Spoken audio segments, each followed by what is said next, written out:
Okay बेटा, सुनो सुनो ना, इस प्रकार से जो लाहौल स्पीति का राज्य संभालते रहे हैं। कभी ब्रिटिश शासन की तैयारी रही, तब भी प्राय स्वायत्त रही। स्वायत्त का मतलब होता है ऑटोनोमस बॉडी, है ना। इसकी स्वायत्तता भगोल ने सृजी है। क्या हो रहा है बेटा ये?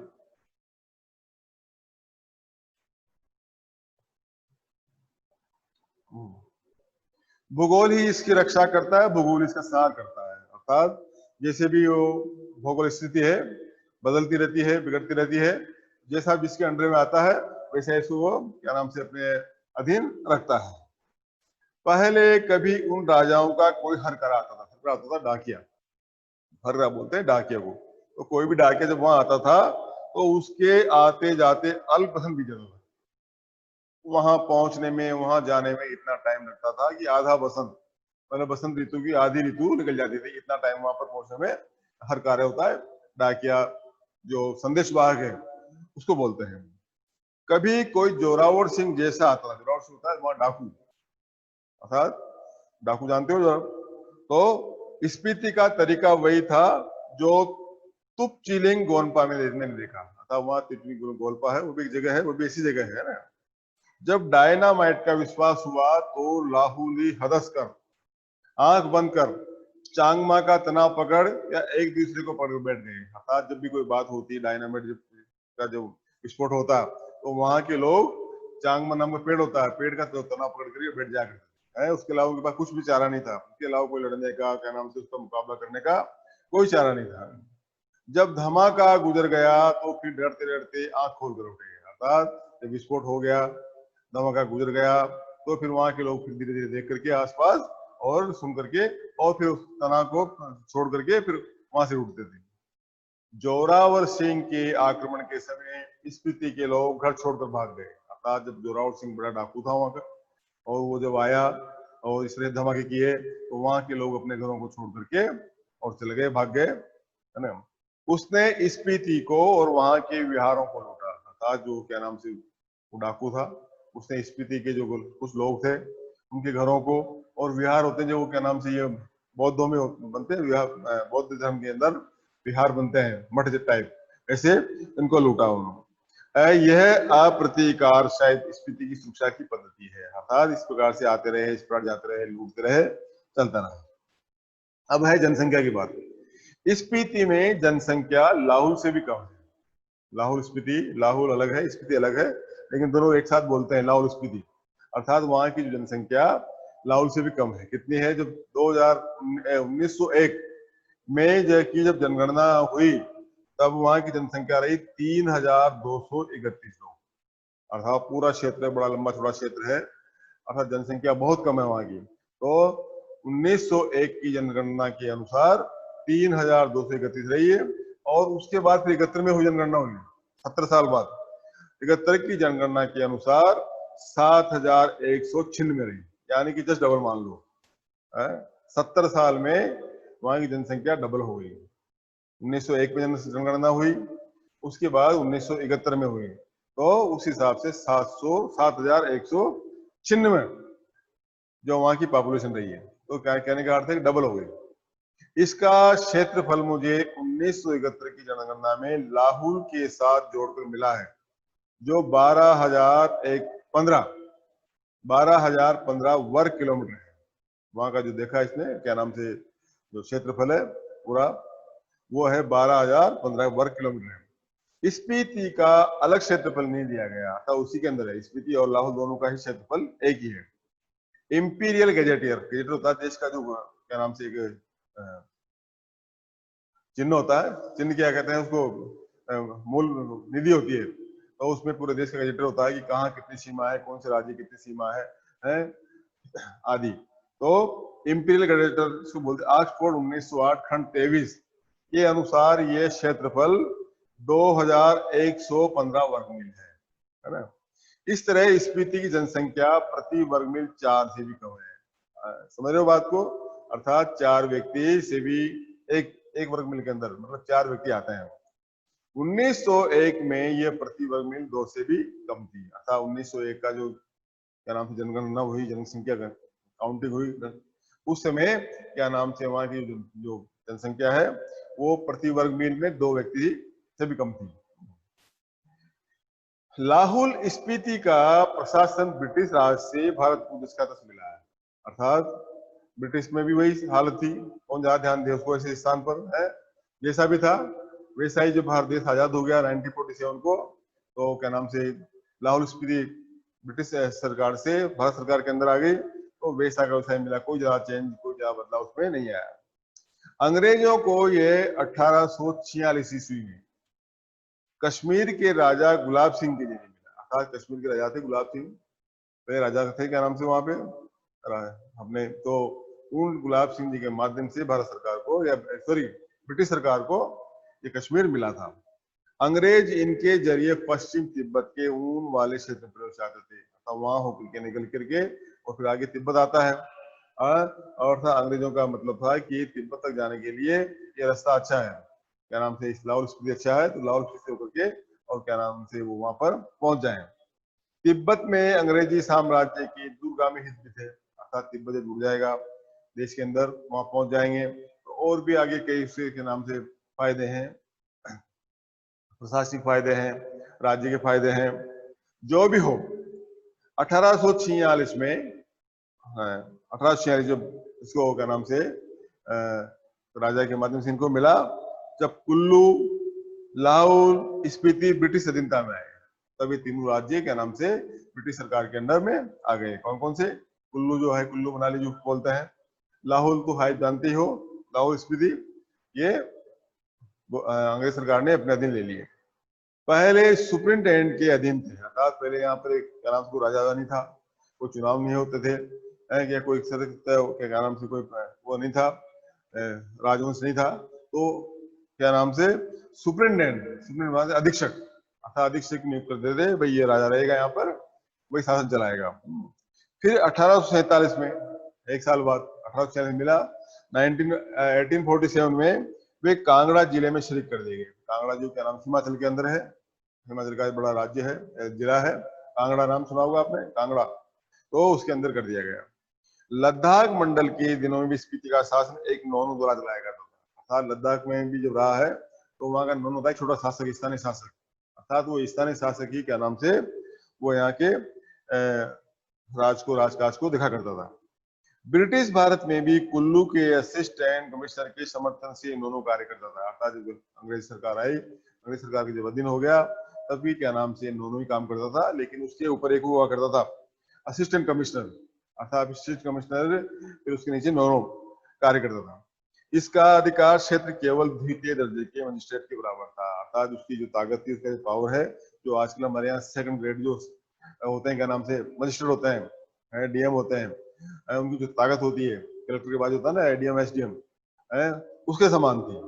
लेकिन स्पीति के लोग इसे अपना राजा ही मानते थे, वहां के जो लोग हैं इसको पूर्णतः अपना राजा मानते थे, तो राजा नहीं तो दमयंती जी को रानी मानते थे, जब उनकी पत्नी थी हुआ करती थी उनको वहां पर रानी मानते थे। तो इस तरह से वहां का शासन चला। फिर क्या नाम से 1873 में स्पीति रेगुलेशन एक्ट पास हुआ, रेगुलेशन पास हुआ, कितना कानून बना, जिसके तहत लाहौल स्पीति को विशेष दर्जा दिया गया, खास तौर पर दर्जा दिया गया, भाई यहाँ पर विशेष सुविधाएं दी जाए और विशेष काम कराए जाए ब्रिटिश सरकार द्वारा।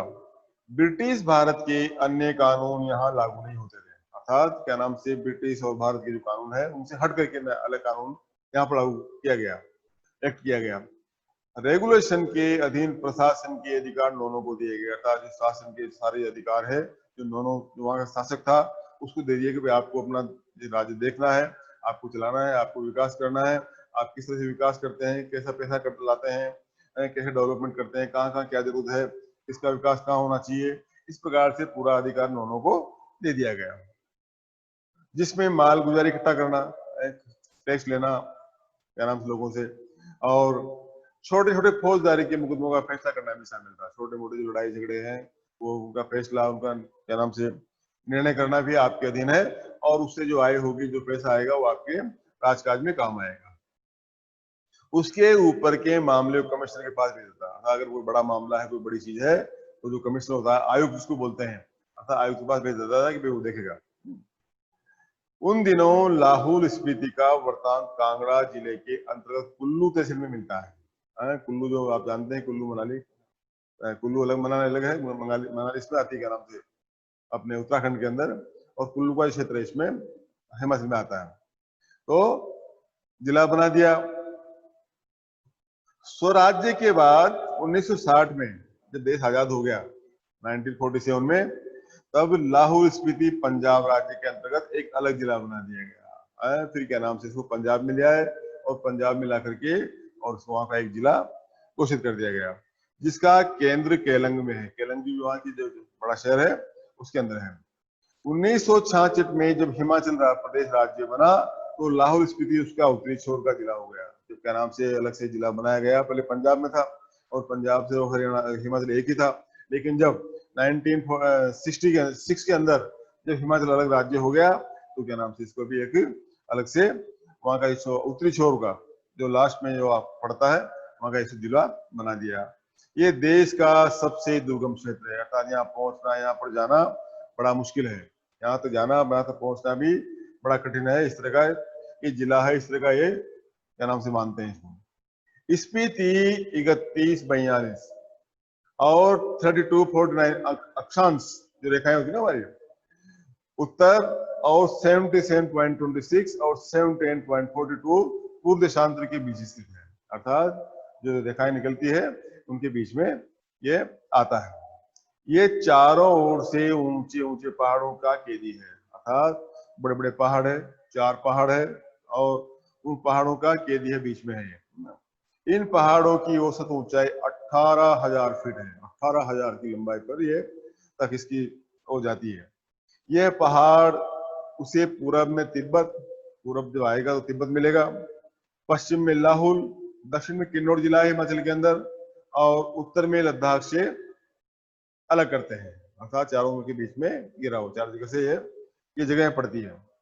इसकी मुख्य घाटी इसी नाम की इसमें नदी की घाटी है। अर्थात जो मूल घाटी है इसकी, जो मूल क्षेत्र है, वो भी एक नदी निकलती है, वो नदी है स्पीति, उसी के नाम से यह है।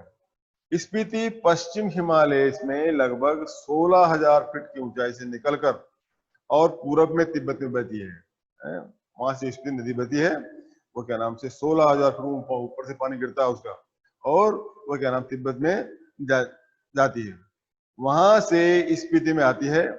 स्पीति से बहकर पुराने रामपुर जगह है, मूसर भी राज्य है, छोटा स्टेट है, राज्य में है। अब किन्नौर जिले में बहती हुई सतलुज में मिलती है। सतलुज वहां से निकलती है क्या नाम से हिमाचल से, उसमें आकर के स्पीति नदी मिल जाती है। मेरी इस स्पीति नदी से प्रीति है, बड़ा प्यार है लेखक को। स्पीति में मैं सिर्फ इसी नदी को पहचानता हूँ, अर्थात स्पीति के अंदर क्या नाम से लेखक है, वहां रहे होंगे, थोड़ा बहुत उनके क्या नाम से अटैच हो गया उनसे, तो वो जानते हैं। इसलिए सुनता हूं कि कोई पारा नदी भी है, अर्थात उसके अलावा कोई पारा नदी वहां पर बहती है। फिर घाटी है, फिर क्षेत्र है बड़ा ऊंचा। स्पीति के अलावा पिन की घाटी प्रसिद्ध है, पिन नाम की जो घाटी है वहां पर बड़ी फेमस है। मान भाई से इसका कुछ सा सुना, मान भाई जो भी इनके कोई होंगे साथी, उससे इनके बारे में सुना होगा।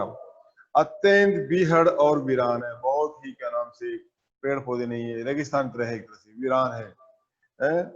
इसमें से शायद स्पीति घाटी आबाद है, और जो थोड़ा बहुत पेड़ पौधे हैं, छोटे वृक्ष लगे हुए हैं, थोड़ा पानी निकलता है, वो केवल आबाद है। जो लोग रहते हैं, बसते हैं, वो केवल स्पीति के अंदर ही बसते हैं। जैसी वह आबाद है वैसी आप देख रहे हो किस तरह की है, क्या है बताई दिया इसके अंदर। प्रति वर्ग मील 4 से भी कम लोग बसते हैं, अर्थात 1 वर्ग मील, प्रति वर्ग मील के अंदर 4 लोगों के रहने की वो संख्या है वहां पर। मतलब इतनी कम जनसंख्या है वहां पर, और इतना बड़ा क्षेत्र है, जमीन काफी है, लोग कम है। अब पता नहीं बढ़ गए होंगे, अब तो काफी टाइम की बात होगी, 100 साल करीब हो गए बात को, तो अब तो जनसंख्या बढ़ गई होगी और लोग भी बस रहे होंगे वहां पर, ज्यादा होगी। आश्चर्य यह नहीं कि इतने कम लोग क्यों हैं। अब बात सोचने की है कि इतने लोग क्यों कम है, ये आश्चर्य की बात नहीं है। आश्चर्य यह है कि इतने लोग भी कैसे बसे हुए, अर्थात वहां पर आश्चर्य करने की बात यह है कि जो भी बसे हुए हैं, 4 या 6 लोग या 4 लोग 3 लोग जो भी वहां उसके अंदर आते हैं, एक मील के अनुसार, तो वो इतने लोग भी वहां पर कैसे बसे हुए हैं।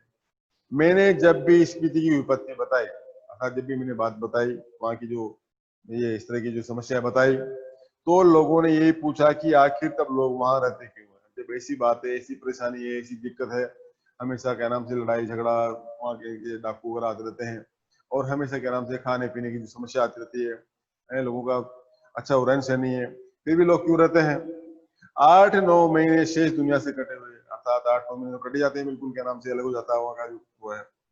ठंड में ठिठुर रहे हैं, ठंड लगती है, ठिठुर ठंड के अंदर सिर्फ एक फसल उगाते हैं, फसल एक ही उगाते हैं, लकड़ी भी नहीं है कि घर गर्म कर सके, अर्थात ठंड के मौसम में वहाँ लकड़ियां भी नहीं, ज्यादा पेड़ पौधे भी नहीं है, तो लकड़ी काट करके अपने घरों को कम वो गर्म कर सकते हैं।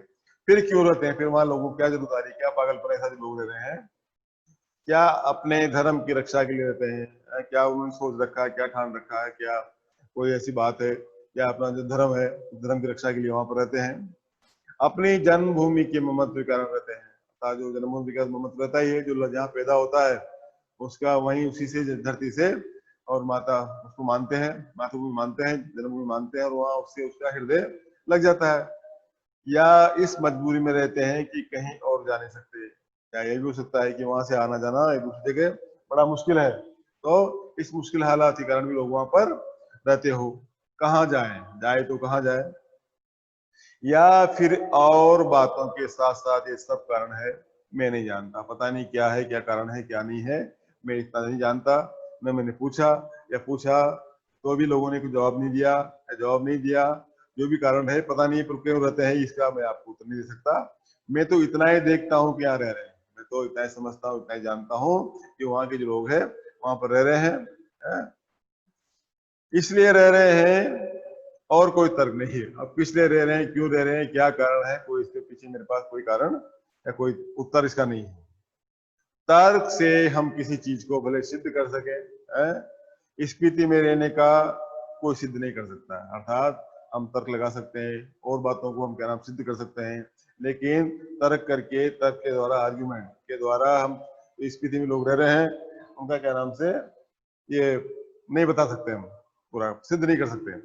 लेकिन तर्क का इतना मोह क्यों, ज्यादा करके संसार निर्माण अतर्क्य है, तर्क पर है, अर्थात जैसे जानते हो संसार है, दुनिया है, ये अतर्क्य है, तर्क चलते रहते हैं, बड़े बड़े विद्वान तर्क करते हैं, ग्रंथ भरे हुए हैं, अब तक उसका कोई समाधान या कोई निचोड़ आया नहीं है। उसी प्रकार से यहाँ का भी यही है, ये लोग रहते हैं, बस रह रहे हैं। स्पीति नदी के साथ साथ मेरा थोड़ा परिचय स्पीति के पहाड़ों का भी है, अर्थात स्पीति नदी से मेरा परिचय है, लेकिन परिचय के साथ साथ जो पहाड़ है, यहाँ की पर्वत है, उनसे भी मेरा कुछ क्या नाम से परिचय है। स्पीति के पहाड़ लाहौल से ज्यादा ऊंचे, नंगे और भव्य हैं, अर्थात जो वहाँ के पहाड़ है बिल्कुल एकदम ऊंचे ऊंचे है, लंबे है, नंगे हैं, वहाँ कोई पेड़ पौधा नहीं है, बहुत कम मात्रा में है, और भव्य है, बहुत विशाल है। इनके सिरों पर स्पीति के नर नारियों का आत्मा जमा हुआ है, अर्थात जो भी वहाँ इक्के दुक्के जो लोग रहते हैं, नर नारी रहते हैं, वो बोलते हैं, उनकी आवाज वहां पर जमी हुई है। शिव का अट्ठास नहीं है, हिम का अर्थात नहीं है, ठिठुरन है, गलन है, व्यथा है, और बातें नहीं है।